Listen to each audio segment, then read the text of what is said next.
Hey guys, welcome to another WCU Mentors hangout. Unfortunately, everyone's late. I think Jill and Lynn are moving right now, so they can't make it tonight.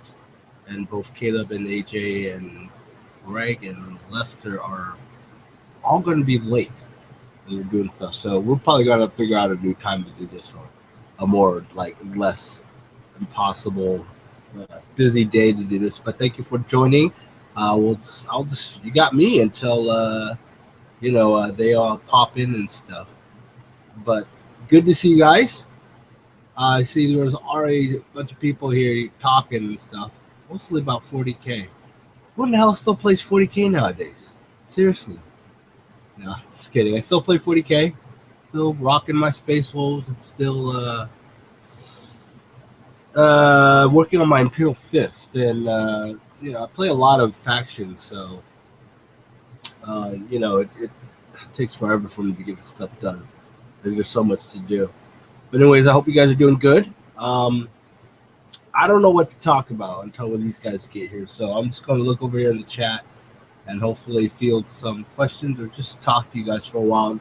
Wait for these divas to get in here.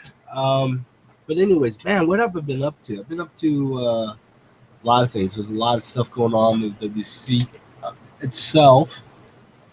And yeah, oh, that was AJ saying he'll be there in 10 minutes, or here in 10 minutes anyway. So before we get all the hobby stuff, which I hate doing this, because I really wanted to get it, topic concentric so that we could get to the nitty gritty and meat of the party, but we're still adjusting and getting everything sorted out and stuff. But anyways, yeah, a lot of things going on with WC. We are releasing our synthetic brush set. This is set 1.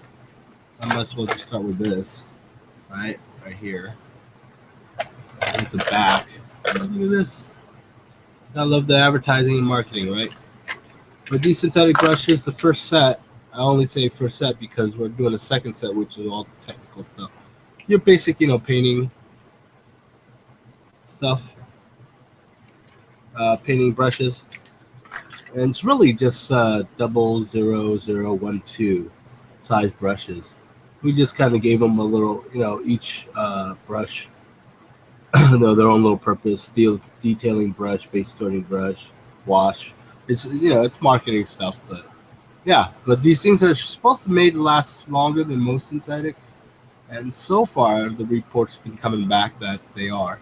These things are going on sale tomorrow, and they're, I believe, don't quote me on this, but it's, I think, $24 a set, or we settle on 24, 23, something like that. But anyways, if you need synthetics, support the WC, you could buy a set of these. And yeah, but that's pretty much what I've been doing on the product side for WC. By the way, if you guys need like diamond files, Games and Gear Cell set, and these are really nice. I like them because they got the handles and stuff. And I am filling time here by just picking stuff off my desk and talking about it. So if you guys have any questions or anything directly to me, just let me know. But they have a nice little handle here. They have different sizes and shapes and stuff for the files. I love these things. I still use the nail file. I still use nail files that I get from the beauty store because I'm just so used to that. The other thing that's really cool is their Games and Gear snippers. The nice little pouch here. Put on your belt, I guess, if you want to, run around with snippers at a con or something. I just would walk through TSA with this. But they're nice clippers. Nice and little compact. Right? Built really nice. Take off the lock. And, your typical clippers. I don't know how much all this stuff costs. You have to go to the Games and Gears website to check it out. But yeah. Also, we got the Les Bursley brushes. I was hoping you'd come on and talk about those. I'll go and start. Those are technical sets. They're the same handles as this, as the Ichiban's, but he has what is it? 4 brushes, 3 or 4 brushes in there. One is the Wakizashi, which is a liner brush, and that works out really well. Fortunately, I don't have my Raspberry sets downstairs in the studio, so I totally forgot to bring them up here. How are you guys all doing out there? I'm seeing the talking stopped, so I'm wondering if this thing broke or something. But yeah, I don't know. What else is there to say? I've been working on my Bretonians, which is really stupid because I don't even know if I'm gonna play Age of Sigmar anymore. And I don't know if I'm gonna be stuck playing 8th edition again. These are the Knights of the Green Dragon. That's what I've been working on really quick. Can't see it. Or the shading or anything. The lighting sucks. Been working on that squad there. I think this is my sample one that I worked off of. That's pretty wrong. I just thought to put the decals on it and stuff. Working on Malfo stuff. Let's see here. Working on my Dreamer Cruise. This stuff's been sitting on my desk forever. There's good old chompy bits. Still working on him. Very shiny because I've been putting coats protection on it. Shows up very well. Man, this is why I hate using webcams for this stuff. You can't really see what's going on.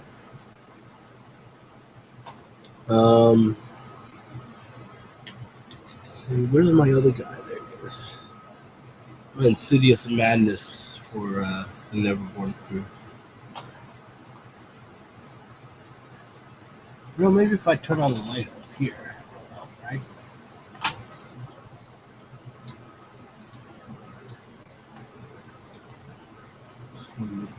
Bright, looks like Michael Jackson or something. I don't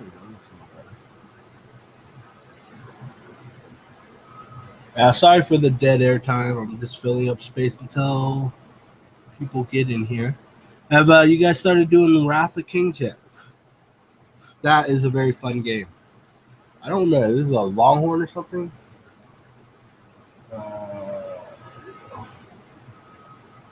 But I love the models from Wrath of Kings.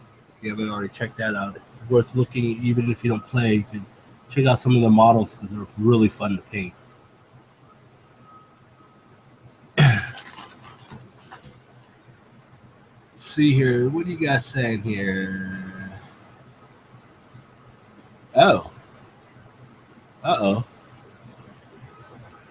Yeah, if you guys can't see me, because we're driving, well, how am I going to say this?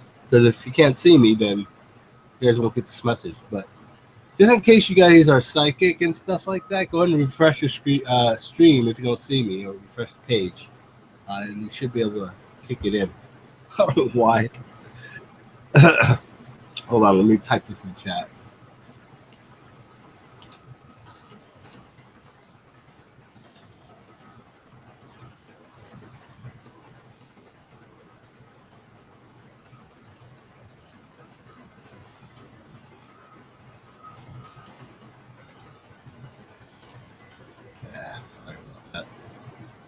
Apparently half the people on here is not seeing me because Google sucks.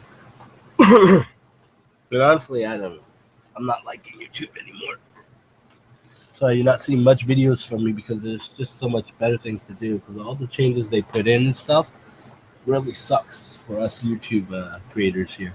Especially people like Randa does battle reports, or Les who does painting videos and they're long. If you don't sit through it and watch the whole thing, they get penalized for it. It's really dumb.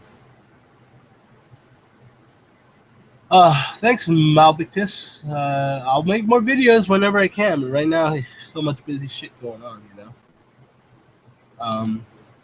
But anyways, on with the show, I guess. Oh, Les is on. Les, you there? Yep, I'm here. So how long you been on? Sitting here watching me talk to myself? Yeah. Oh, jeez. So here we are, Les Bursley from Austin. Well, previously Austin Paint Job. Well, that's Right. still like the YouTube user / awesome paint job, but yeah. Yeah. Hey, so I left my brushes down there. I was talking about your brushes earlier, dude. You should Oh turn yeah, on your cam and, look, and show them your brushes, man. they're the best. The bestest brushes in the market.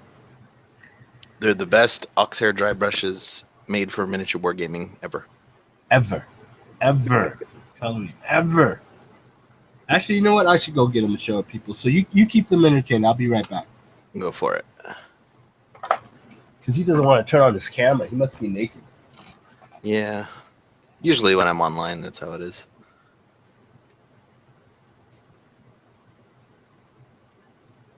Melavictus.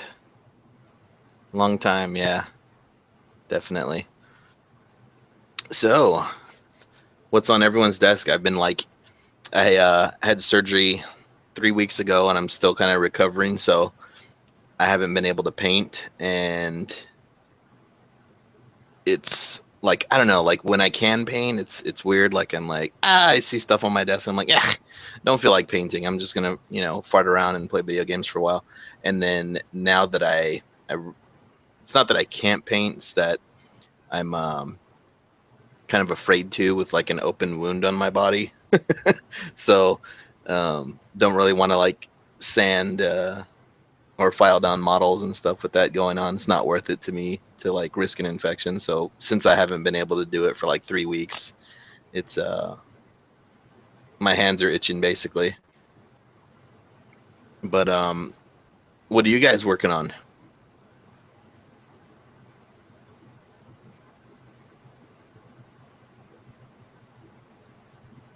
I know there's this delay waiting for the chat to go up.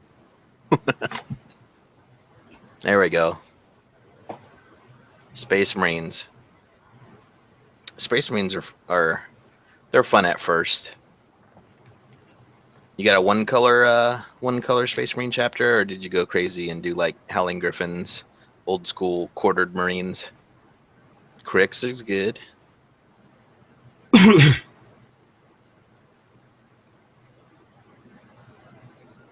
Ooh, zero. Yeah, that's why I like. I like seeing people also doing skin modeling. Stuff is just too fun to do. All right, so guys, since Les is too lazy to pimp out his own shit, here we go. Look at this pretty box. Woo! That's it. I know, I haven't even seen that in person. Oh, it's nice, dude. It's like it's matte, so it's not glossy, and it looks really elegant. It's better than my fucking box. What the hell is this? Yeah, well, he said that your box is built to like actually be like a carrying case, because it's like it's pretty rugged as far as like the thickness of the cardstock. Oh yeah, pretty much. I can knock someone over the head with that thing. Yeah. So, hey, does your set come with the whatchamacallit? The katana? It's supposed to be, well, I think there's a 3-brush set, but the ones that they had at Gen Con, I believe, were the 4-brush. So it should be the Wakizashi katana and then the 2 dry brushes. Okay, so there you have it. Comes with the G&G brush carrying case, which is pretty cool. Open it up and you got your brushes. As he said, it's, I think if you buy it on the store, it's just three brush set. This was a special thing for Gen Con, which is 4-brush set. And here you have. Well, you know, Sam, he'll have like the basic version, and then he has like the extreme deluxe. Yeah. That comes with like the extra brush, and then they have like the packages where you can get Itchy's brushes. Whew, that blue! It's like Honda Civic SI blue. Yeah, it is. It's like totally like painting with a car, in your hand. Not that I know what that means, but oh, nice. I like how they put the logo on yours and stuff. I did that. Sam was showing me like the stuff they were coming with, and I was like, here, and I photoshopped like what I thought they should look like. Yeah. And then so it used the same font, the detail of what the brush is, where it says dry brush, is the same font that's on the box. Oh, gotcha. And everything. So there's like some consistency. Nice. So it comes with two dry brushes, a detailed dry brush and a regular dry brush, which is regular has How does it taste? It's pretty good. tastes like brush. Tastes like an ox's ass. Yeah, these are ox hairs, right, for the dry Yep. brush. Yep. So you got the. Is this a small dry brush? Yeah, that's a small dry brush. I haven't opened these yet, so they're still nice and clean. And Yeah. there's also bristles on here because I didn't have a chance to chew on them yet. Yeah. Oh, I like these. These great. These dry brushes. They have so much bristles on it, I could chew on it really good. Mm-hmm. Yeah. So for those that don't know, I chew on my brushes. That's how I kill most of my brushes really quick. They'll sit here thinking and trying to figure out what to do with my models or whatever, and I start chewing on the bristles. Then we got the liner brush, which is the Wakasashi. And this one is the liner brush I was talking about. It looks like this, right? And it's pretty thin. And then it's made for, I guess, lining, just making lines and stuff with it, right? Like super straight lines, yeah. I think it's easier because with like an actual like liner brush, the dexterity with it, you gotta get used to it. Whereas that one, like you can pretty much just line it up because it's like, oh, okay, it's flat, and then when you turn it in line, it's kind of really easy to see. Yeah. If you're lined up correctly. And I like that. Yeah, it's actually pretty nice. Like at first I was like, Sam, I don't think that's gonna work. I don't think it's gonna do fine lines. And then I started messing with it and I was like, wow, if I needed to do checkers on anything, good to go. And of course it comes with the katana, which this is the one that doesn't come with the regular set or the 3-brush set. And that's of course the silicone tip. Yeah. I'm gonna do a product video for that. Well, it's more like a touch-up brush. Yeah. I would say, like if you need to put a dot of paint somewhere. Like for many people, like I'd probably put it in my travel case with my models, so that if you have like old metal models and things like that, they get sanded down by the case or whatever, and you're like, I can see some of the metal showing through here and there. You can just take that and dip it in your paint and just quick touch up real quick. Yeah, I like it. It's pretty cool. I wasn't sure at first when he showed me that. I'm like, what the hell is that for? And I started playing around with it. I'm like, oh, this is so cool. Yeah, it was marketed as a freehand brush, but I was like, nah, I don't think that's what it's good at. And it's like and then he showed me how he was using it, and I was like, oh, okay, that's like a touch-up brush, really. Yeah. Okay, so question from Malavictus. Do they keep the tips? Actually, they do. I was surprised they did. But most of the time they do. If you take care of them, because like any brushes, you have to take care of them. But if you beat the crap out of them, no, you're not going to hold the tip. But that's pretty much the same for every brush out there. But yeah, they hold the tip pretty well. I mean, sometimes they might get a bad batch. You might get a bad batch, but Gimli and Gears will be happy to like switch them out and give you a new set if it's a bad batch, because that happens. They do all of it. They make all the brushes handmade. Mm-hmm. So when we need, like, if we're going to an event or something, and we're like, hey, can you bring like 1,000 brushes? And it's like, no, I can bring 700 at this time. I'm like, what do you mean at this time? It's like, well, there's only a month between the event. I can only get so many brushes out because they're all handmade and stuff. So, yeah, it's kind of cool. So, yeah, let's see. Mao tends to use the tip when he wet blends. That's interesting. And thank you, Evo's Customs. He said he's been watching our videos for years.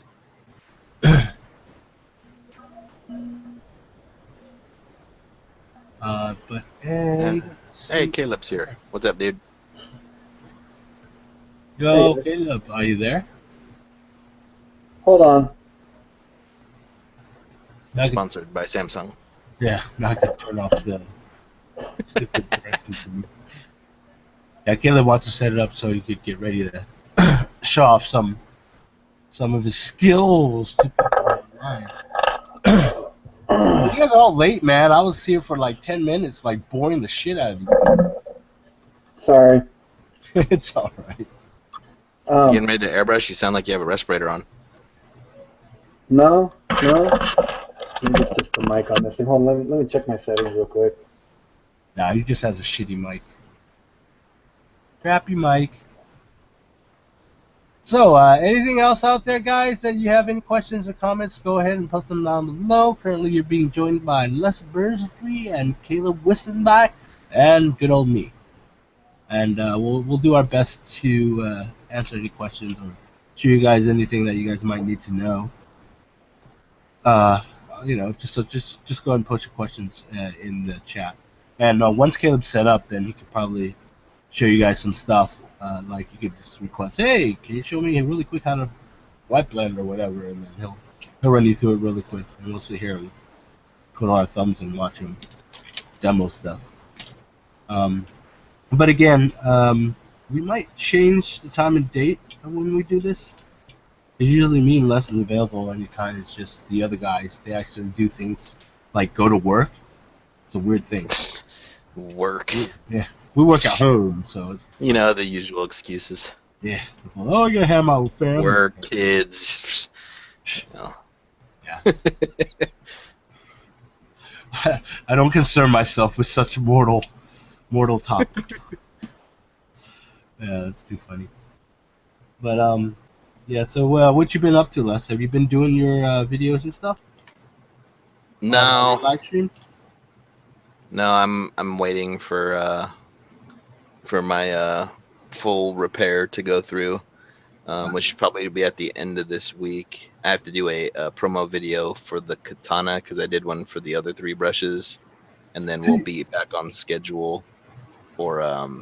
That's your fault. That's your fault. When you show Sam, he's gonna start asking you, "No, can you do the video for this? Can you do?" That's the plan anyway. But I want to get back into the Age of Sigmar stuff, which I already built up the models and stuff, and then I was getting ready to film that week that everything went down. And then what is it?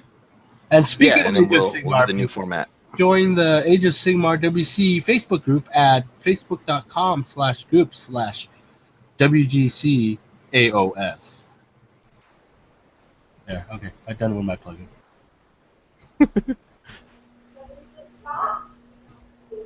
He has a parrot. Oh, no. Yeah, so you're just waiting on the full repair, and then you're off with your videos again? Yeah, pretty much. I'm going to try the new format. I'm going to do it like GW and see what the viewers think.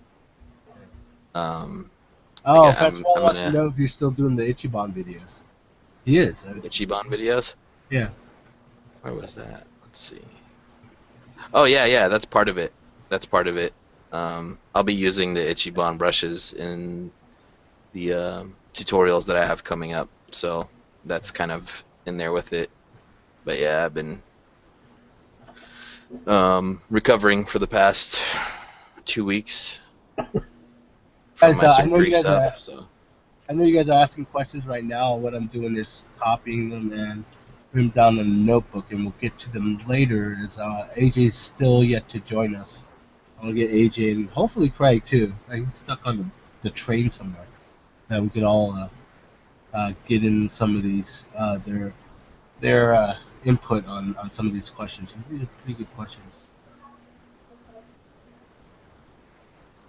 Yeah. So I don't know. I think basically, other than Caleb doing Nova, I think our COD season's over. Which thank fucking God. I'm sorry for cussing, but thank God. Thank goodness. Oh man, it's crazy. So I don't know what's going on. My page is freezing, so I don't have any video. Your what is freezing? Well, we could see it. Can it's you? just really, really Yeah, I just saw your camera focus. Yeah. And I don't know what's going on. My side, it's blocked up. It's a picture of Chun. Oh. I have audio. Maybe like turn it off or leave the leave the chat and then come back in. Try that. Yeah, I tried that. It's still locked up. Hey man, I got that question. It's on the list. How about your bandwidth at the top? It's not showing anything on the screen. It's totally locked up. I can't even go Close the into window. Come settings back or in. anything. Close the window. Come back. Hey AJ. AJ is Hey. Hey. I am here. I did make it. I've been watching actually from the app for the last like 5 minutes. Oh, have you? So you were sitting. Yeah, see, look at my screen. Myself? You can see it. That's too funny. I heard you talking about me. We like talking about you behind your back. Exactly. I mean, you know, it's okay. I accept it. I was explaining to all our viewers what a jackass you are. Oh, I'm a total jackass. It's okay. Yeah. Ladies and gentlemen, AJ Thornton from XL Miniatures. Everyone, let's give him a hand! Yay! Oh, we have sound effects, but I don't want to use them. Anyways, so let's hopefully get Caleb to fix his stuff, and then we could move on with some of these questions that people have been asking. Just keep them coming, guys. I'm just, copying and pasting them on the. Oops. Oh, I thought it was the same guy asking the same thing. Mal and Francois. I'm waiting for all the mentors to join, and then I got a bunch of questions for them. You have a question? My thing is still showing backwards. Okay. No, it's right. Is my it's name right. showing face right up now? Yeah, it just shows it on your side. Yeah, your side is backwards. Everyone else sees it forward. Yeah. Cool. Yeah. So how? What have you been up to lately? Anything hobby, AJ? Yeah, I actually booked a very rush Infinity project that has a 9-day deadline for a full army, assembled, built, painted. And that's how that big's your average commission you're Infinity talking army, about? though? yeah, it's like 30 models. I mean, Crap. it's my first real dive into Infinity. I've painted like one Infinity model before this, and now I'm gonna paint 30 of them very quickly. Oh, good luck. I hate painting Infinity models. I don't know I mean, why. I'm making progress. I started this guy yesterday. I got the first 6 of them assembled. The other models I had to order, and majority of them should be here tomorrow morning. So, Looks like a Teenage Mutant Ninja Turtle. right? It's the Japanese sectoral army. Oh, okay. It's the ninja from it. Oniwaban, Yeah. I think is his name. Mhm. So he's got like green. It looks like green skin, but it's not. It's like some weird material that, yeah, I don't even know how to describe it. Huh. But so yeah, yesterday afternoon I spent some time assembling and priming the first couple guys from the box, and started painting this one. So my plan is to have everything that comes in tomorrow assembled and on corks ready for painting, and then start painting by tomorrow afternoon and try and crank out at least 5 of them tomorrow. Hopefully I'll have this first batch of 6 done tomorrow. Right. So.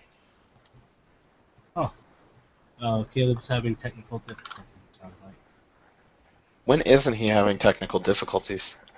Is he on a computer, or is he like using a tablet or something? I don't know. Maybe he's using a tablet or something. You really shouldn't be using tablets and stuff for Hangouts.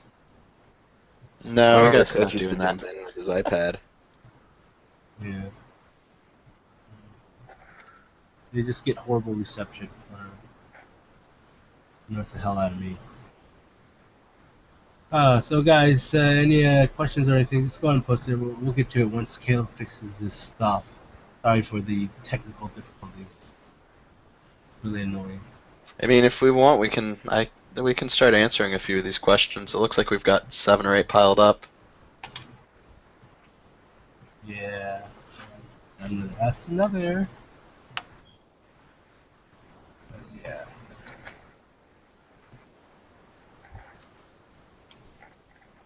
1 second, I'm double checking all the messages.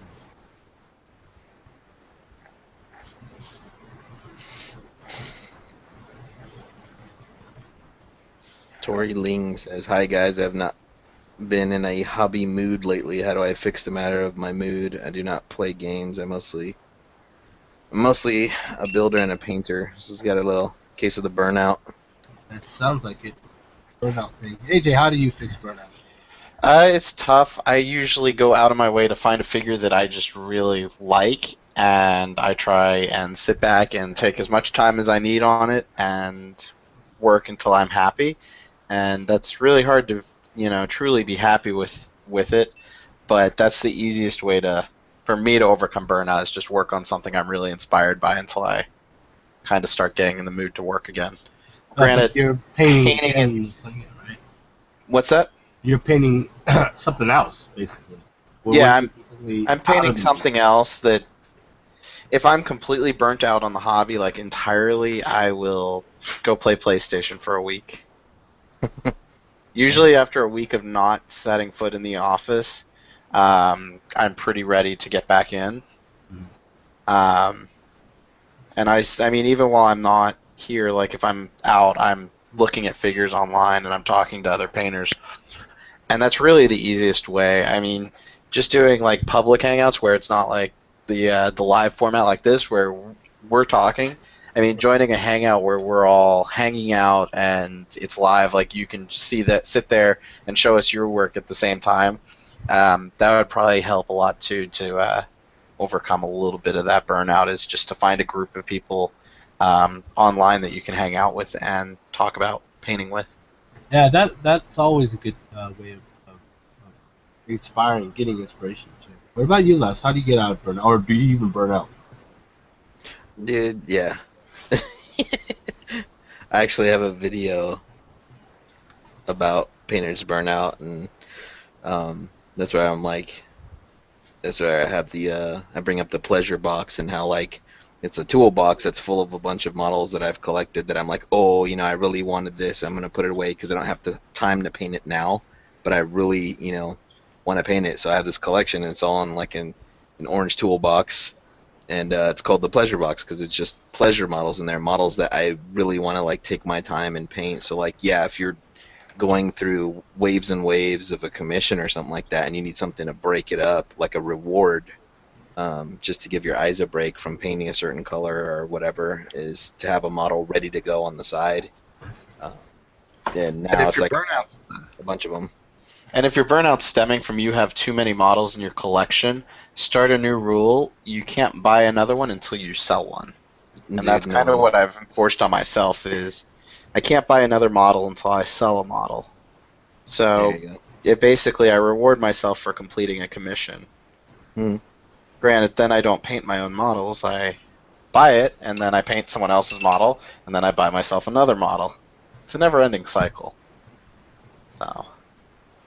It helps. I mean, for you, it's a never-ending cycle. I don't know how you commissioners do painting commissions. I mean, for you and Les, seems to both actually get some big clients, and that paid you guys pretty decent, right? Yeah. I would if I stuck to my deadlines, I'd be making pretty good money. But yeah. If I didn't have a full-time job and was doing this full-time, I'd make good money when I'm working. But when I'm not working, that's when it's tough, and that's the trick about being a commission painter is there will always be downtime. And if you hit a dry spell, you better have some money saved. So. Yeah. It's like working construction and stuff. It's like you might have a nice wave of jobs, and you're like, oh man, I got all this money, but you better tuck it away for the dead season. Yep. When no one wants any construction done, then same happens in painting. There's always months where no one's buying. Usually September and August are actually usually pretty rough months in the industry in general. Luckily, I landed this big project comes from someone that's going to the Nova Open in 2 weeks, and that's kind of how this came about. Was that he needed his army painted. So. Well, hopefully get it done and everything, stuff like that. Yeah, painters burnout. I don't know. I usually just do other things, not paint. And that's easy for me to do, I think, because there's a lot to do for me, anyways. A lot of times I just go the gaming route where I just game for like a month straight, and then I'll like get me back into saying, oh shit, why am I doing this? I'd rather go paint. Or you get pissed off Yeah. if it's like a new army that you just got. You get pissed off looking at your models primed, and you're like, all right, I need to paint some of these because I feel stupid playing with these or whatever. That's the thing is a lot of these, a lot of people, they aren't commission painters. They're just trying to get out of their own funk of like, you know, My grinding army's through been their doing army. terrible. Why am I still working on it? Yeah. My Yeah, my there's that burnout too. generally stems not from painting too many models, but not being happy with the quality of what I'm working on. And it usually comes really bad if I finish up multiple large tabletop commissions, Yeah. and that's when it hits the worst. I just get in a funk, and I will play my PlayStation for a few days or a week, and then try and come back at it again. So Yeah. I sometimes go try to find a video game to play. Like, there was a time when I was like, hey, you'll see me do it because I'll post on my Facebook feed. I'm like, hey, any guys, recommend a game or whatever. And that's how I got Dragon Age. And I was like, oh, this is such a cool game. So I played that for 2 days, and then I'm like, all right, back to painting or something. It does get me back to it. oh yeah. I mean, the other thing too is you should think about maybe playing too. I mean, especially the skirmish games, it doesn't take you that much to get something painted and start playing too. I mean, if that's your bag of tea or cup of tea or whatever. But yeah, there was a time where all I played was Malifaux for a long time, and because I was playing Malifaux, it just got me into painting everything because I want everything painted before I put it on the table. That's one way to get into it.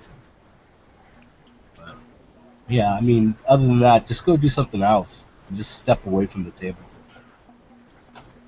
You'll find that inspiration will come back to you. The other way is I sometimes I just call up Les. And then we talk about shit, and then we end up talking about painting most of the time, anyways. And then he'll like say something really cool. I'm like, "Oh, you're doing this? What the hell? How do you do this?" And then I'll just go and start painting again. That's why I think the like hanging out with other painters and stuff facilitates is, if someone can say like, hey, I'm working on this new technique. Like I was excited when I was watching the painting Buddha videos, and I was like looking at Ben Comments' way that he wet blends, and I was like, that's genius. And I'm the instant gratification guy, and that totally works for me. Yeah. And so I went out and I bought like artist grade acrylic paints and sat down and was messing around with it, and I was like super excited, and just that motivated me. Or if I see a model that like the color palette looks really really nice, and I'm wondering like I got the theory in my head of how they got that color, but I want to try it. Or like editing skin tones a lot. Like I'll see skin tones and I'm like, I don't know if they used a blue or a purple. I don't know. Let's go try it. Let's airbrush some stuff. You have a really good point there, because sometimes painting burnout comes from doing the same thing over and over again, or not learning anything new. Yeah, not learning anything new. Yeah. Yeah. So like That's what's good is go out and buy some DVDs, or you can watch videos on YouTube as well, and just find new channels, because there's a lot of painting channels out there now. Mm-hmm. And the problem with sometimes YouTube is that painters to get views they paint usually just 40K stuff, right? So Pretty much that's the ticket. Yeah, that's the ticket. So you might want to go out and buy DVDs. What I recommend is like Painting Buddha. Those are really great DVDs. And Ben Comet is an awesome guy, and you should support him. But anyways, you buy their DVD set because they have one that painting banners, and it's such an awesome DVD with set. Rath, Stephen Rath is amazing. Tori, to answer your question though, I wouldn't go sell your armies. I mean, sometimes a fresh start is good, but if you've put as much work into it, and you're just not happy with it, just put them away. Like, don't look at them for a little bit and take a break. But I wouldn't go out and sell them, because that's when you're going to regret it. Is after you sell it, you're going to be like, man, I shouldn't have sold my armies. So. Yeah, I never sell my armies, so I have tons of armies. Dude, that's GW's tactic right now with like pissing off all the fantasy players, and then you got all these guys that are rage quitting and like selling their armies and not realizing that this is GW's like first wave. Like, hey, we're gonna introduce skirmish, and then we're gonna show them the different game books that are gonna come later that bring it into actual 9th, edition. Yeah. And because if you look in the back of that Age of Sigmar book, there's some pretty big armies in that book. So I'm thinking, okay, the skirmish rules are just like the introductory, and then they're gonna bring it up, scale it up, and all the people that sold their armies are gonna be like, well, shit, this looks awesome now, and I sold all my fantasy armies. I gotta go buy a new one, and it sounds exactly like what GW would do. Yeah, Piss you off, make you rage quit, and then have to buy all their stuff again. They're really good at doing that, so you might want to hold the on manipulation. to it. Yeah. Oh. Or cut down on it. Just sell 1 or 2 of the armies. So I don't know. Talking about DVDs, what's a good Airbrush DVD from you guys? I've seen the 7-Day Army on Cool Mini, which is what's his name? Brendan Palmer, I believe, is who does it. GMM Studios. I think that's the only one I've really seen that's a true Airbrush painted army DVD out there. Are there any others? I don't know. Actually, I don't really watch. I know Sexwish, Matt Sexwish, some of his painting Buddha videos do heavily rely on the airbrush, but I wouldn't call them airbrush DVDs. I know me and Caleb is making one for the. Me and Caleb making a airbrushing DVD for the WCC Blaster air pistol grip Kickstarter, but that's not out yet. So I mean, we're going to be working on that soon. So Jordan, there you go. The WGC video is not out yet. You'll have to wait on that one. Until then, check out the 7-Day Painter, 7-Day Army one. I think that's going to be your best bet. Or just YouTube videos, because YouTube videos are going to actually give you a lot more details. Yeah. Let's see here. Mark asks, question for the WCU. Do you feel that some of the army-style games push a painter into burnout? Not really sure. I think he's talking about what? Like bolt action? Or he's talking about big armies? I think he's talking about games that involve big armies. Yeah, I think if you get into any game that you just have to do, are like just repetitive, like 100 of the same model posed the same way. Yeah, I think that's definitely burnout, because you know what? I never burned out painting Malifaux crews, because every single model is different, and you can paint it pretty much however you want. So that's like, those were really fun to paint. But yeah, it's like I can't imagine like doing a full-on Napoleonic army where it's just like troops all standing the same way, like guys all standing at attention with swords and whatever, and you're painting hundreds and hundreds of them. It's Mark clarified. He's talking about big armies, guys. So yeah, that's what we're talking about. Big armies. Yeah. Oh no, I was just saying he just clarified. He posted a clarification that is indeed what he was asking about. Yeah. I think that's definitely it can be a huge burnout, especially when you do stuff like orcs or Skaven. Oh my God, Skaven. I mean, I have a full army of orcs and Skavens, and they are not even prime, because every time I pull them out to paint them, I'm like, nah, screw this. I'll go paint them. Defeated as soon as you open it. Yeah. Nope. That's a lot. I don't think so. But that's why I think that's why the skirmish game is gaining a lot of popularity as well too. One, you don't need that many models to play, like Infinity, Malifaux, King, Wrath of Kings. Low introductory price, like you can get in without spending thousands of dollars. Yeah, and if you pay a commission painter to do it, it's not that much either, because you're just paying them to paint like 20 models as opposed to 600 models that you've already paid $1,000 or something for. I don't know. I mean, the Infinity Army I'm working on is costing about as much as a Space Marine army does. So. Well, he's also putting a rush on him, and obviously you're like asked a lot of money for a 9-day turnaround, dude. Yeah. Mm-hmm. Right? Expedited service. Expedited turnaround. That's right. So is he going to get it fast and good, or is he getting it fast and cheap? He's getting it fast and good. Okay. I upsold him. He wanted fast and cheap. I was like, man, I don't feel comfortable sending you back a half-finished army. Like, he wanted table ready, and I was like, dude, tell you what, for this price, it's a much better deal, because it's only a little bit more than what I'm charging you to do table ready. I will do more work. Yeah. Oh, Yeah. and what is it? Tyrannus makes a really good point about pain and burnout is that you try a different scale, like go bigger, or try scale modeling where you paint tanks and things and stuff like that. Because I often do that. If I burn out on miniatures, I'll go and pull out one of my World War II planes or do a battleship or something, and for myself, and just do that. That helps. That changes the whole game.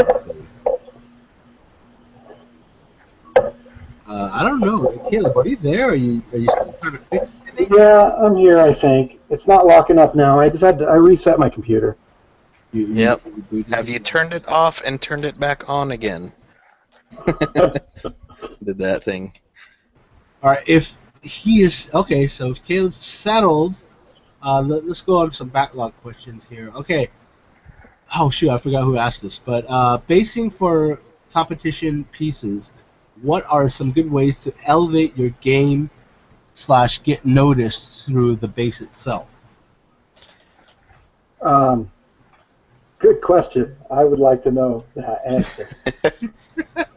Says the guy that did the diorama with the wasteland that was just insanely awesome. That's exactly perfect. Yeah. It's I can't. That was like, I mean, I did the work, but it's a collaboration. You talk to your friends about it, and you start painting the miniature, and you're like, this is what I picture, this is what the story I'd like to tell, and then it's usually through talking with friends that we kind of develop an idea, and then I'll go from there and start to build it. But I'm horrible at coming up with original ideas for basing. You know what? Artwork is the best way. I mean, if you're looking for something to really inspire you, look at artwork. Just try to determine that you're going to tell a story with your model. Here, you guys are judges. Put it this way. What are basic guidelines like for what you think makes a good base? Like, is it, about it? Like, should the base have focal points? Should it just accent the model? Like, things like that, I think are a good way to answer that question. Yeah, that's exactly it. I mean, you're going to break down a base into pretty much 3 aspects, and one is going to be what kind of a story does it tell? Is it detracting from the model, or is it making the model look good? You can have a very minimal base and still really tell a story, especially if it explains why the model's there. If you just have a model standing on a piece of sidewalk, it doesn't tell you why he's there, what he's doing. You have to have interaction with it, and that's the storytelling part. That's the part that I struggle with. Is the storytelling part is why he's there, what is he doing, what kind of a story is he telling, how is he interacting with the base. You just got to be creative with that. That one's really tough, especially for me. But then you can get into the technical side of it. There's a lot of, you can take base building almost to the same technical rules that like a canvas painter uses. You're going to use angles and negative space, use a lot of vectoring, if that makes sense. If you ever look at like a painting, or even if you're watching TV and you're watching a television show, your favorite drama or whatever, if you ever notice, the main character is never dead center in the television show. He's not right in the middle of the TV. He's always off to one side or the other. And what that does is it creates that aspect of controlled response, I guess you'd call it. You know, a lot of people break it down to our primal instincts. If something is directly in front of you, you begin to focus on it less, and you focus more on your peripheral. You know, it's that survival instinct. So if something's slightly off-centered, when it's off balance, you focus on it more. So as you're building that base and your character, you're going to build him around that aspect. You don't want him to be dead center. You always want it to be slightly off. You always want to have little angles and vectors, and they don't have to necessarily be straight lines. They can be colors. They can be different aspects of a model. Like, I don't have examples here, but the orc that I did with the airplane, you'll see that how the rock path, where like the jumble of rocks, what would you call that? The scree pile, actually rotated and turned and brought your eyes up to the orc. All the plants were at an angle to where, as you followed the leaves, it would bring you into the orc. So you're going to use a lot of angles and vectors. So you're constantly bringing focus back to the model itself. So getting back to that aspect of canvas painting, if you ever look at some of a lot of the Renaissance painters, they were really good at it. Look at how everything creates angles and draws your eye to the focus of the painting. If you can use aspects like that in your base building, it'll really increase there. And then the last thing you have to do is you got to make sure that you have a proper weight balance. This is something that Roman talks about a lot, especially in his class. If you get a chance to take Roman's class, it's great. But he talks about weight and how every object is defined and viewed with a certain weight, and you need to make sure that your model has both heavy aspects to it and light aspects. So that would be not necessarily the weight of what the object itself would be, but how it's viewed. A brick wall or a tree, a cart, something like that would be considered a heavy aspect. It's going to dominate the model. It's going to dominate the base. Whereas something that'd be very light would be hay, maybe little pieces of hay, or flowers, or mushrooms. You see a lot of mushrooms. The reason you're seeing that a lot in these dioramas and in these bases and stuff is it creates that lightness, the light little fiddly pieces of the model to draw you in. So you have to have that balance between the really heavy stuff, the real light stuff, with medium stuff. You're going to use that with rocks, chairs, skulls, etc., etc. So there's just as much composition when it comes to building a base for competition quality bases. There's just as much work in composition as there is in the composition of the model itself. Oh, anything to add on that, AJ? I mean, there's not much to add. He basically summed it all up.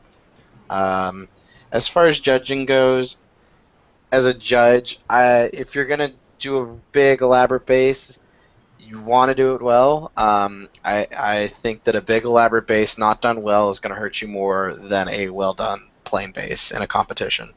So, just something to keep in mind for competition painting. Nice.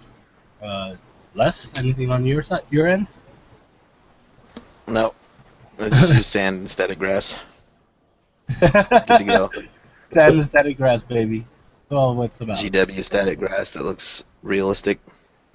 I think Jordan had something about cleaning airbrushes, and he's asking about how, to clean airbrushes and what you use to clean, airbrushes and color changing and stuff.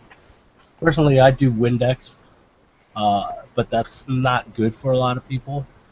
For me, I don't really care. If you're human, it's not good. Yeah, if you're human, it's not good. I'm not human. If you're a living animal, it's not good to use Windex. But Les, what do you use? For cleaning an airbrush? Yeah, cleaning color changes and stuff. Color changes, I have a spray bottle that's actually like, how many? Maybe 16. A 16-ounce bottle, like sprayer that I have just tap water and a little bit of like dish soap. And when I do a color change, I have my trash can just under my desk, and I'll tilt the airbrush sideways and spray into it, so it'll basically flush out all the paint that's in there and empty it into the trash can, and then yeah, do that until it's pretty much running clear, and then I'll spray the airbrush out and then drop the next color in. That's like the fastest color change I've been able to do Water when and I'm detergent? finished. Yeah, just water and dish soap. Okay. The dish soap I think helps kind of lubricate the needle, and like so if you were to spray all the water out and then set it down, it's not such like a it's not just if there is residual paint in there, it doesn't just like settle down with the needle and then you get a hard lock where next time, like if you use it the next day, it's like the needle's stuck and you pull back on it and then it pops back. I think the soap mixed into it keeps it from doing that. But if I'm like done and I'm gonna do a really good cleanup, I usually use was it 90% isopropyl alcohol and like Q-tips and stuff. What about you, Caleb? Pretty much the same thing. I'm not using the dish soap. I use water and 10% alcohol is like my for color changes, flushing the brush. I do the same thing. I got a garbage can right next to me. I just turn it sideways. I use a bottle like this. What I use, yeah. You can see on my screen it's got the little siphon feed in it. So when you squeeze it, it can create a nice pressure jet. And then I just flush out the cup. Then I'll shoot just a little bit of that through to kind of clear out any paint that's in the nozzle. And then I'll go right to my color change. When I'm done painting, I do the same thing. I'll use the same bottle. I'll flush everything, clean it all out, and then I'll just shoot pure alcohol through it at the very end. And that just kind of helps break loose anything that I kind of missed. And then I just put a little bit of that needle juice onto my needle to stop it from getting that dry seize or whatever that is. There's always just a little bit of paint that you didn't quite get cleared off that'll kind of lock that needle. So I just use needle juice. But yeah, what Lester said are pretty much almost the same thing. Yeah, if you guys... Another easy, what was it? Sorry. No, go ahead. The other way to prevent needle lock is when you're done for the day and you've sprayed it out is do exactly what they did when they shipped it to you, is to unlock the needle and pull it back like a couple millimeters just so it's not sitting against that brass tip, and then you should be good to go. Yeah, one of the things that I always recommend with airbrushing is get a bottle like this or a spray bottle like Les is mentioning, because you know if you squeeze this or use a spray bottle, it'll hit up against the wall of the cup, so it'll easily grab the paint that's in there that you can't reach normally by just regular flushing with the airbrush. But I got to try the dish soap thing though. Yeah, I did the spray bottle because with that, it's kind of like, you know, a water pick. Like, it's going to be really strong in that one spot. Whereas, like, a sprayer, I can just set it on spray mode and just, I get my distance right. It'll actually spray all the walls down inside of the airbrush. Like, get it off. So, and you can do that. Like, you run out of simple green or whatever, just, you know, wash it out, refill it with water, and use that. Perfectly fine. As for needle lock, I find that you know, if you pull the needle out and give it a couple quick wipes, that usually helps too. But yeah, hopefully that answers your question about too. You can go get airbrush cleaner, but it isn't a more expensive route. When you really could just, you know, dilute alcohol in water and just go with that, or dish soap. I'm just cheap. Well, you gotta need cheap. I mean, you use so much to clean out the airbrush. It's really weird to buy airbrush cleaner. You know what I'm saying?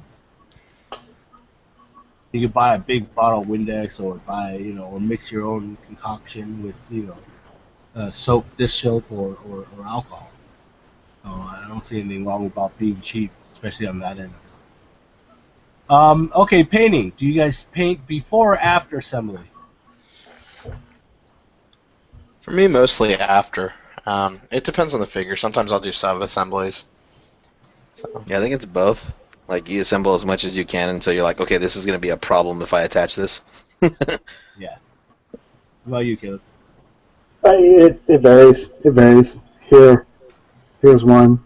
Obviously not very assembled, but then there's other pieces, where you just paint the whole thing assembled. Just depends on the piece, I guess. Yeah, like they said, if it's going to be a problem, I'll keep it unassembled. I usually try to at least get the stuff that's going to need green stuff or milliput or whatever to fill gaps. I usually at least try to get that stuff done. Yeah, like for example, the Sasha figure here. I should not have put on the arms before painting the face and all that stuff. Now I'm having a problem with it.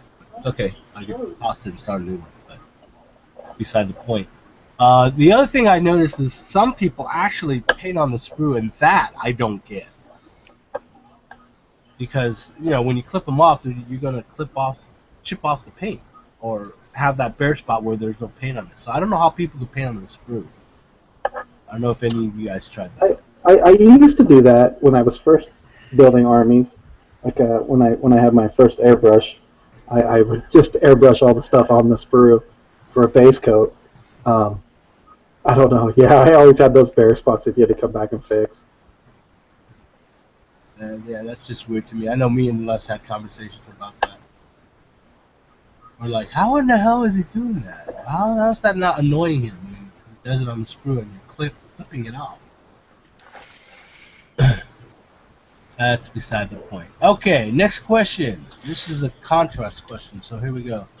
I had one on contrast. Is there such thing as too much contrast? Like every facet going from dark color to white or black to a lighter shade of the color. So he's talking about like high contrast figures. No. I think most of it deals with being high contrast because of the size of the models that we paint, especially at 28 millimeter. That you have to bring out all the details and stuff. What do you guys think on that? No. I'm with Caleb. No. You can't. If when I first learned to paint, the first thing that Matthew would always tell me every time I showed him a model was more contrast. And I always thought I went far enough to where I didn't need more. I was like, you can't go any farther. And he would say more contrast. And sure enough, you'd go farther, it'd go further. So once you get to that point where you have a good feel for contrasts and you can answer that question yourself, then you know if you're going too far. But if you're asking that question, go farther. Take it further than you think is enough. Because 99% of the time, you didn't go far enough in your contrast. That's just a habit of new painters. Well, there you go. Any other? What about you, Les? What do you think about that? I think it's a bit of a style thing. I think if you were to paint a model, and in say like a wood elf, and you did, say whatever color you painted, you were only able to add black to that color to shadow it, and you were only able to add white to highlight it, and you brought it to the extremes, to where like all the deep shadows are completely black, all the extreme highlights were done in white. That the model would have a certain look to it, and that's just really dependent on what kind of style you want to have. And for me, it's more pleasing for me to use complementary, like darker complementary colors. Like I really like using dark purples on yellow, and mixing that color into the yellow, and it turns brown. And then as you put the more purple into it, it starts to turn that color. It looks nicer to me, which kind of goes into a question I was going to ask these guys, which is, but I'll get to that after this. It's like I don't know. Like I agree that there's, especially with the painting of miniatures and stuff, is we have to exaggerate a lot of the stuff that's going on with the colors because of the scale. So I don't think I don't think there's actually a way to go overboard, because it's really dependent on what you like to see. Sounds fair to me. All right, next question. What is a good weathering pigment set do you advise? You recommend, I guess. Pigments. Depends on what you're doing. Which pigment? Because if you're doing like weathering and like you want like earth tones and stuff, then Forge World set, their color palette anyway, is a good set to go with, and same thing with Vallejos. But if you want like actual like colors, you're probably better off going to like earth pigments. If you want like, colonial violets and, pinks and flesh tones and, all the exotic colors. That's what I recommend, going to earth pigments. That's where I get all my pigments, and they're really good quality pigments. Tons of colors, and you get a big jar of it. It's oh shoot, I don't have any out. Oh yeah, I do. You can get a big jar of this for fairly cheap. I mean, this Like is $7 for that. yeah, it's like $7. Yeah, and Wow. you're wondering why you buy such small bottles. Okay, here's a figure versus how much pigments you get. So you're like wondering why you're buying paying so much for a little bottle of it for like $5 when you buy something like this for $7 to $10, depending on the pigment, right? But yeah. What about you, Caleb? I like secret weapon stuff. I like how finely it's ground. I like the Forge World stuff. Their color choices I really like. But it's a little rougher, I found. So if you're doing like heavy vehicle stuff, the Forge World stuff isn't too bad. The AK, or what is it called now, ammo, or I know those guys. No, they're split. separate companies. AK Yeah. is a company, and MiG Ammo is another one. Yeah, both of those guys. I think they're both pretty much getting the same stuff. But those are really nice. I really like those. They're really expensive though. That's the only problem. I wouldn't mind looking at those Earth ones. I'll tell you something about the earth pigment. That's a nice price. Yeah, I'll point. tell you about the earth pigments when we get off. There's something else that you need to know. But yeah, what about you, AJ? I mostly use this secret weapon ones. I have some MiG pigments, some older MiG pigments, and I have some of the AK stuff. I really like the AK stuff for specific effects like grease and grime, but as far as pigments go, I use a lot of the secret weapon. I have a bunch of the Vallejo too. I just haven't used it. I feel like for dirt effects, the Vallejo ones are a little off from what most miniature gamers are going to use on bases. They're more of a sandy color and not like the dark browns that we're used to seeing in bases, or the grays. Whereas Secret Weapon has a really nice dark brown pigment that I really like. So it goes down to color choices too. Yeah. Okay. Last question on my list here. What are some good scale models? And honestly, you can't really, look at them. What are you interested in painting? Because, when you go to scale modeling, there's different scale models you got to look at what interests you. Like for me, it's all about the planes, the World War II. And if you look up there, a lot of it's all World War II. A lot of modern planes as well. So that's what I'm into for scale modeling. Now you gotta also look, do you want to do ships? Because, or do you want to do armor, which is, tanks and trucks and stuff like that? Or what's the other category? Planes, boats. Do you want to do hot rods and stuff, or like, muscle cars and stuff? There's tons of scale modeling for that. So it's really what you're into, what your interest is. Then you go into the type of brands, right? If you'll notice in scale modeling kits, is the more expensive it is, it's usually the more detailed they are.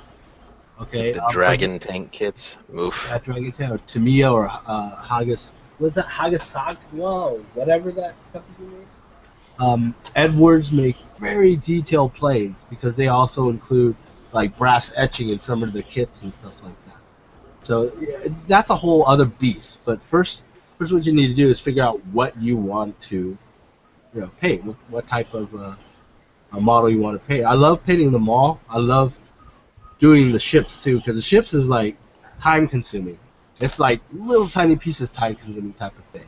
Especially the old ships, like with sails and going in and running the mast lines and all that. Those are.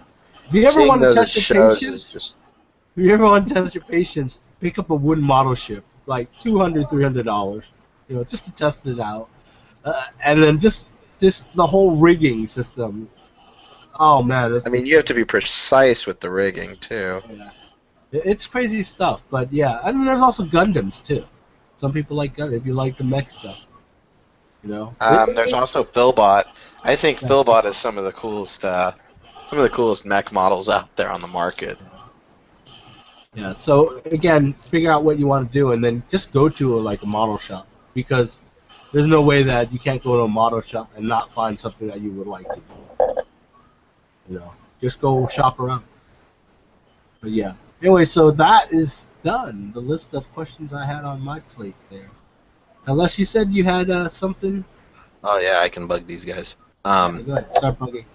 Okay, when you guys highlight and shadow, do you see yourselves going like pastel? Like, do you tend to go straight for white when you're trying to add or bring up a color, or do you go to something that's slightly off white? Like I tend to go for instead of white, I'll use a color from Vallejo model color called what is it? Ice yellow. And instead of just using pure white, and I think it kind of retains some of the vibrance, and then sometimes I don't know, I forget the old school painter, Asian dude, really popular for doing GW stuff, but his stuff was always 100% saturated, super vibrant stuff. And I see now that the hobby it's really popular to do the pastels. If you ever look at those highlights, it usually gets pretty washed out in pastel looking. So I'm just wondering what paints, as far as how saturated they are, whenever you're trying to bring up a color, what do you usually reach for? If you're going to highlight orange, do you add yellow to it, or do you add, an off-white, or what? For me, it really depends on what I'm working on and what I need the final result to be. If it's just a tabletop piece, I'm probably not adding white to my highlight at all. Probably just going with colored highlights. Just because it's for tabletop, I feel like it's a little bit faster. Or if I do go with a white, I'm probably going white and then bringing it back down. So. Caleb? Nope. I use lots of different colors. If I need a warm highlight, I'm going to use that ice yellow that Lester was talking about. I like ice yellow, and I also like ivory. It's just it's a little brighter, but it's got a nice yellow tint to it also. Mm-hmm. If I need blues, I really like, and I can't find it in my thing. I don't know what I did with it. It's it's an old GW color, but it looks a lot like underbelly blue from P3. It's just it's a blue white. It's got a blue tint to it. You talking about ice blue or Space Wolf gray? Space Wolf gray. I love that color. I use it a ton. And then I just got turned onto it. I haven't ordered it up yet, but Reaper makes a white that has a green tint to it called Maggot White. Jessica Rich uses that a lot, and she was showing it to me. So I need to go pick that up because it's that bridge between a really cold highlight or a really warm highlight. It's a green tinted highlight. So yeah, I want to get that. But all of my shadows, all of my highlights are always with a complementary color. Or not necessarily complementary color. Sometimes it'll be a warm color and I'll use a warm highlight. But I really like to try to offset it. If it's a warm color, I usually try to go with a cold highlight. It just seems to set the model better, and then I can get a heavier contrast without going so far. So it doesn't turn pastel-y. It doesn't look super cartoony, but it still has that vibrance to it. So I don't know. Does that answer it? Yeah. It's like the way certain articles that I've read have blown my mind. You have your basic thought of painting where you have your base color, you have a highlight, and you have a shadow, and then you have other guys that say, well, here's my color palette for my, like here's my base color, here's my highlight, here's my shadow color, and then off of those three colors, it branches off more to where it's like, well, on my highlight color, what's another color that I can mix that will shadow that, but not be as dark as my base color?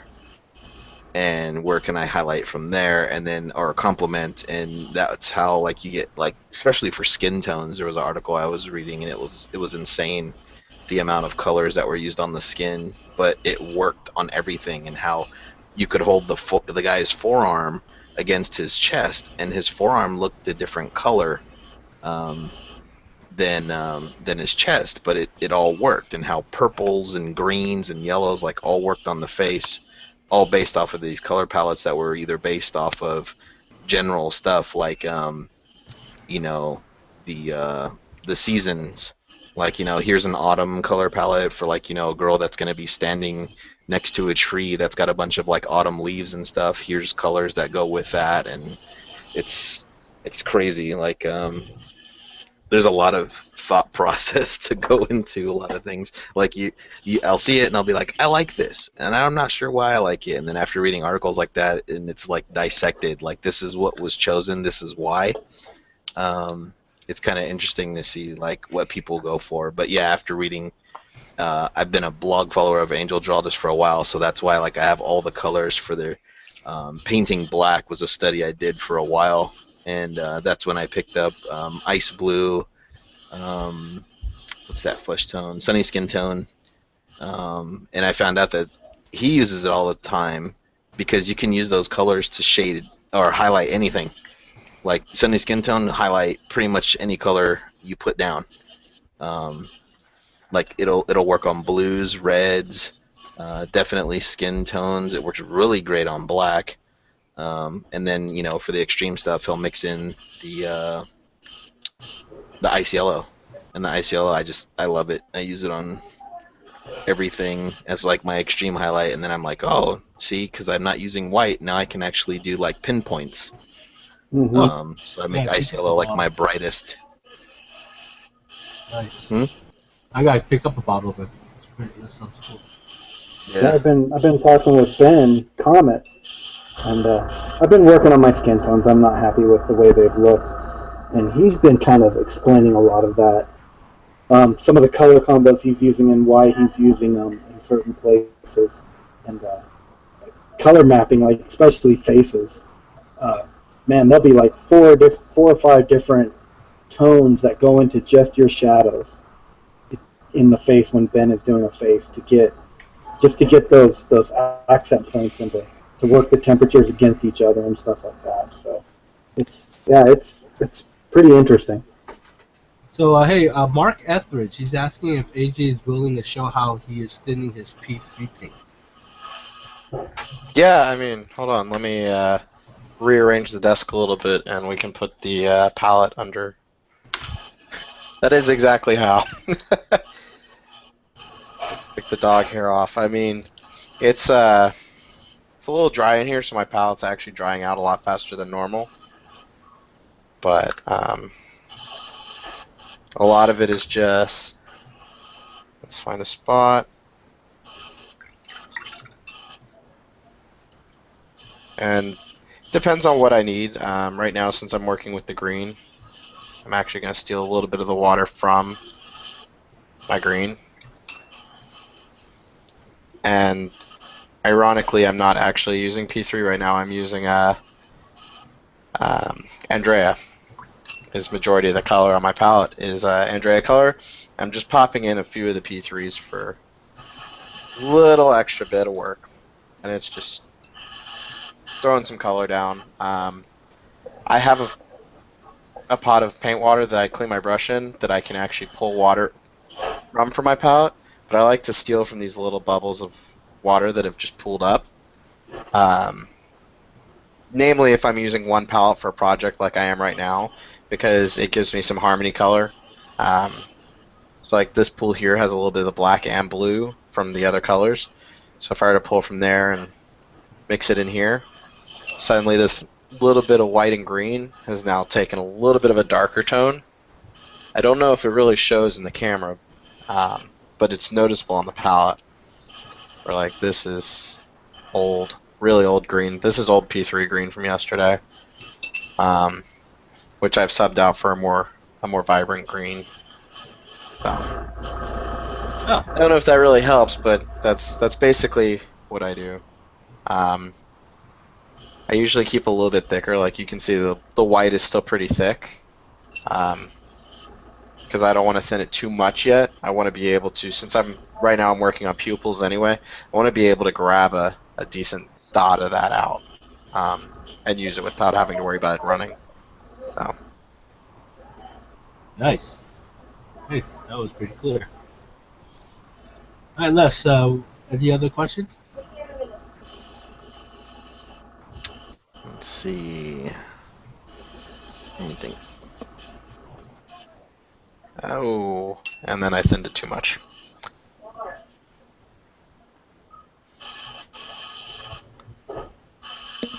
What was the what was the first blending technique that you learned besides dry brushing? Oh, Caleb. The first blending technique, glazing. You know, that was Bryce's big thing, was glazing. I'm trying to think of what I did before I was painting with Bryce. I know I wasn't two brush blending. I guess I was doing a little bit of wet blending. I kind of stumbled on that on accident. Before I started painting with Bryce, I wasn't really interested in learning how to paint. I was just painting tabletop miniatures. So I wasn't really blending. So yeah, I think glazing, believe it or not, was probably the first blending that I really learned. AJ? I mean, first I learned layering and painting with layers, and then wet blending. It wasn't until a few years ago that I really started using glazing in my work. So I want to try out Ben's loaded brush. Since I've been so busy with commission work lately that I'm not getting to really paint anything for myself at the moment. I haven't wanted to really try it out on some of these figures just in case. So. Yeah, I don't know. I'm the same way. I learned layering, and then I read about wet blending, but I didn't really get the idea until I watched Hot Lead, and then Hot Lead kind of broke it down, and I was like, okay, I get it. And then I learned two brush blending from the Studio McVeigh videos, because I was like, two brush blending, I don't understand how that really works. And then I saw it, and I was like, okay, gotta try this. And then the thing about Ben's thing, okay, he's been doing it for 10 years, that particular technique, and there's a level of difficulty there is learning how much of a brush load to have, and also your brush pressure. But I believe that if you're seasoned in more than one way to blend, that I think they are correct in their videos. But Michael saying, put in 10 hours trying to learn this technique and you'll have it. I believe that because of how fast I was able to get results from it, and I'm just like I'm like 60% there of what I want, and just trying it for the first 10 minutes. I get it.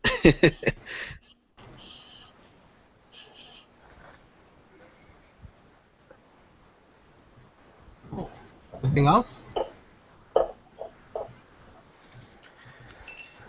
Oh. I'm sorry, someone on the Mentors chat list just linked a compressor, supposedly that GW is selling for $1,500. That's got to be on the New Zealand page. Oh, That's even too much for the U.S., but it's listed as dollar, which makes it look like it's New Zealand. And that's the thing with Games Workshop and their releases is everyone freaks out about the prices the day it's released, but we're seeing it like 24 hours before we see a U.S. price because it's being linked from the New Zealand site, and this has been going on for months, and everyone freaks out. And they're like, "Oh my God, it's $1 million!" And it's like it's going to be a lot cheaper in the U.S.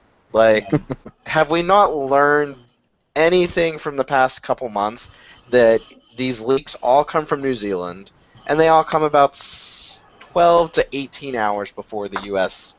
site gets the information? I don't know, but then it's GW. I would not be Oh, surprised. It's a popular thing to pull up stuff that's going to piss people off. US. It is GW. So. Yeah. I It's mean, a popular I think that we should start doing that. I'll just ask Ken for the source where they get the compressors. We'll buy the compressors and make stickers, WGC stickers, put them on the side of the compressor, call it done, sell it for about $2,000. There you go. Every 500 we sell, Lester will sign one. Yeah. Yes. And we'll add Just call one. buttons. Just one. We'll add call buttons to the compressor, so if you want to get a blowjob, you click on it, call up someone, come. We'll have Greg fill in that role there. Then I want one of those compressors. You want to... All right, next question, Les.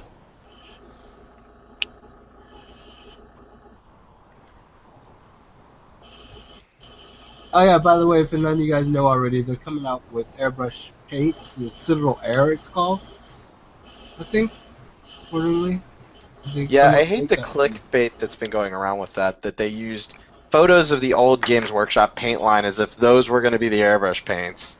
And then when you click on it, it takes you to a photo of the new, and it's the current line of Games Workshop paints just remastered to flow through an airbrush.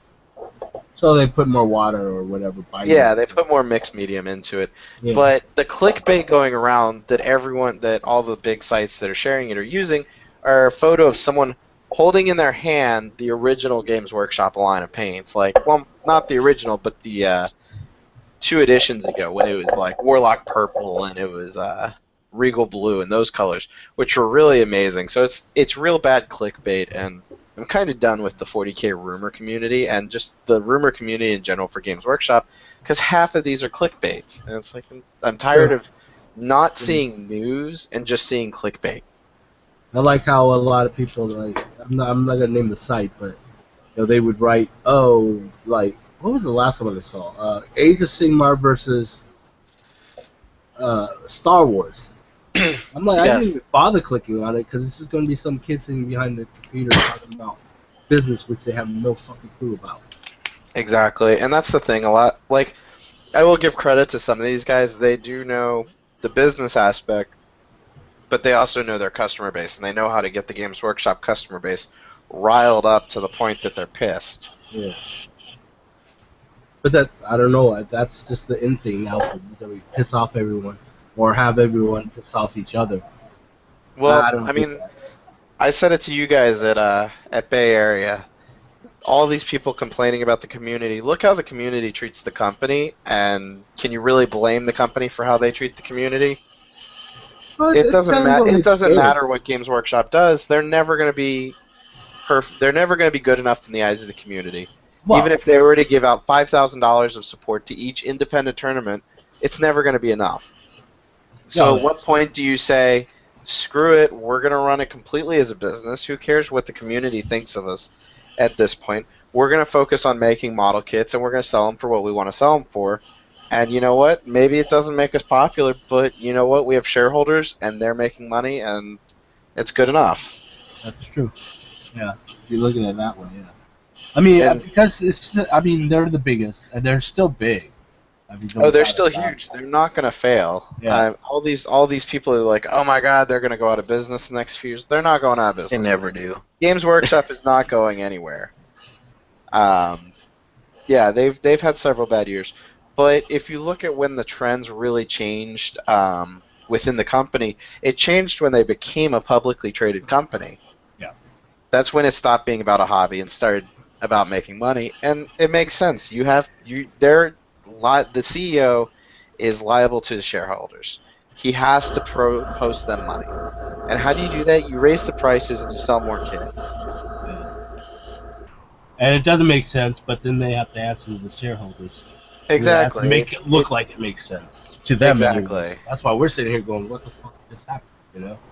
But then you get people like, I mean, I've worked in retail for so long that I've seen the inside of corporate culture and about running a company, and I get it. I get where they come from on these things. Sometimes it's a little ridiculous, like when they went through years of annual price hikes. Yeah, it was a little ridiculous to hike the price on the same model when the cost of material didn't change that much. But at the same time, there are other factors in it. They brought a lot of their production back from China, so even internally, Games Workshop saw a price increase, and people don't seem to want to take these small things into account. And they don't want to take into account the cost it makes to make a production mold. 1 second, I have to go off topic really quick. Caleb, as I have you on here, what size of the filbert did you want for the second set of the hider? Size what? Size 3. Size 3? Size 3. I'm gonna freak out. Okay. All right. Filbert. Filbert. So, any other questions from Les personally? Let's see, what else? Oh, he didn't freak out. I'm just thinking of questions that I get asked. And then saying, hey guys, what do you think about this? So I hit you guys up with metallics last time. I got one for you, Les. Looking into getting my own photography stuff set up. What's the best basic model setup I can get? What should I be looking for? For taking picture, like you mean for camera, light box. Oh man. Everything. Let's see. Just to give you an example, the camera that I use to take the pictures at LVO, it's a 16 megapixel camera. So if you're around that range, what I used to use before was like, I think it's a 10 megapixel camera. I mean, really, it's just about lighting and knowing like the basic settings of your camera, like your shutter speed, your aperture, and with that, and then setting the timer on the camera instead of just clicking it or using a separate remote. But I mean, the camera is the biggest cost in that. But I mean, like your camera work and the camera that you got is like around 300 something, which is, it shouldn't be. That's a good price to be at, especially for someone who's like, if you're someone who's going to spend a lot of time painting your models and you want to try to capture as much of that as possible, especially if you're someone who's, promoting your work in social media or competitions or rating sites like Cool Mini and Putty and Paint and whatnot, or just putting stuff on Facebook. Like, you still want people to be able to see that work. Why spend so much time working on your nuances and whatever if people aren't going to see it because your cell phone's not picking it up, or you don't have basic photography knowledge of how to properly light something that you're taking a picture of and stuff. And that's all stuff that you can look on YouTube of, like, basic photography lighting, and then you just scale it down to what we're doing. So you're like, oh, I don't need those big photo lamps that they use when they're taking photos of people. I can probably get away with using goosenecks, and positioning them that way. And photo tents that diffuse the light that you're going to shoot into it. I mean, you can go on Amazon and get them in plenty of sizes. I have one that's, what is it? It's like a 14-inch tent. It's like a 14-inch tent, and then the one I took to LVO, I think, is like a 36-inch. Yeah. That's so like I mean, it's big enough to throw a Titan in. Yeah, it's big enough to throw a Titan in, or like a large diorama, and be able to take a picture. So it's really dependent on what your needs are. as far as that goes. But Fluorescents are pretty cheap too. I mean, yeah. like And then around same thing with 2 feet. lights. Yeah. I mean, the biggest cost is just figuring out what camera to get and what you're going to do after you take the pictures. Like, are you going to use software to edit that stuff? Are you going to go the free route and use GIMP? I can't help you with that. I use all Adobe stuff. So, yeah, like there's cost for getting Adobe Lightroom, which I think is better than Photoshop as far as like, for what we do. Just I am to really liking Lightroom after watching you use it in Vegas this year. When I got my Mac a couple weeks ago, I put it on there. So And yeah, you can get crazy and manipulate the crap out of your model and make it look like, something completely different. But the idea is to try to get it as close as you can in camera, and then just use Lightroom to, take little pieces of fine-tune dust the out, adjust, yeah. fine tune it, yeah, just adjust it. Still get a good representation of what you did, but don't go crazy. And it's really easy to go crazy. Oh, I went crazy on a few.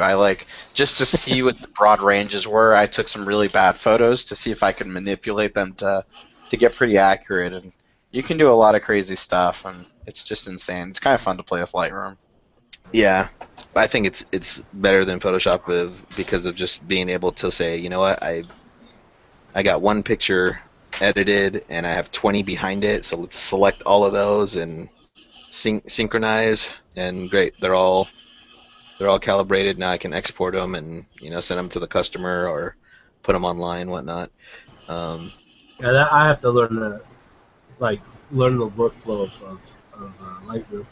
Because like doing it through Photoshop and doing 70 pictures at a time. No, 70 times like 3 or 4. You can do it in Photoshop, but Photoshop starts to bog down after like 20 pictures. Like Yeah, you that's can't the open problem. all of them up, whereas the way Lightroom's coded or something, it just handles it a lot better. Yeah. So- They Same put with that on the GIMP. heavy camera. You can open 60 photos in GIMP, but your computer's going to crash and die, and you're going to be pissed off because you're halfway Yeah. through editing 70 of them. And Yeah, because I can do automation in Photoshop, but I just can't open as many photos as I can in Lightroom. So it's like, cool. Afterwards, if I want to do, little film strip style things for Cool Mini or something, put that in Photoshop. But it's like, yeah. But yeah, it's pretty much is just the camera. And then from there, it's like pretty much you could go crazy and get all kinds of different setups that are going to require their own table. There are some setups that are a table themselves. There's photography tables that are like $600, and then getting crazy with your lights and things like that. Or you could just have a little travel one that's $40 and folds up. So it just depends on what you're photographing. If you're a commission painter, you're gonna have to take pictures of armies at some point. Then probably gonna want to get something that you can expand. I just Do heard larger Caleb's stuff. Ghost. Did you? Yeah. Anyways. Anything else? I'm going to assume that's a no. So why don't we go ahead and close out the show for tonight? And we'll go ahead and do another one. We might change the time and date. I don't know. It depends. Gotta check to make sure that, pick a time where everyone can get to the show on time, so I don't sit here alone and just try to fill up us. yeah, this week just ended up being a weird night for me. So Yeah. We'll figure it out. No big deal. We'll have more of these guys. You got questions, comments, or whatever. Just look for the post that we'll make on Facebook saying, hey, you guys have any questions or whatever for the next show type of thing. But anyways, really quickly, AJ, tell them who you are. I am AJ Thornton from Exiled Miniatures. You can find me on Facebook at facebook.com/Exiled Miniatures. Caleb? Caleb Westbeck. You can reach me at the WGC forums, or you can check out my site at, what is that, facebook.ckpainting, something like that? CK Studio I Painting? think you're correct. I don't know. Yeah, he's all around. You'll find him. You'll find him in our artist group for sure. WGC. Yeah, if you want to get hold of me, just go to the artist group. That's the easiest way. Les, do you want to pimp yourself out? I'm good. You're good? All right, I'll pimp him out. Les Bursley from Awesome Paint Job, or previously Awesome Paint Job. You can pick up his brush set, technical set, at gamesandgears.co.uk, and you should do that because it helps support what he is doing. And yeah, that's it. Over and out. This is Chug from WGC. Find us at wgconsortium.com. Check our, like our Facebook page, blah blah blah. Buy our brushes. Coming on sale tonight at midnight. Again at gamesandgears.co.uk. And visit us over at the WC Artists group on Facebook. Just point your browser to WCArtists with s.com. And that's it, guys. Over and out. Thank you for joining us tonight, and we will see you guys later. See you later, guys.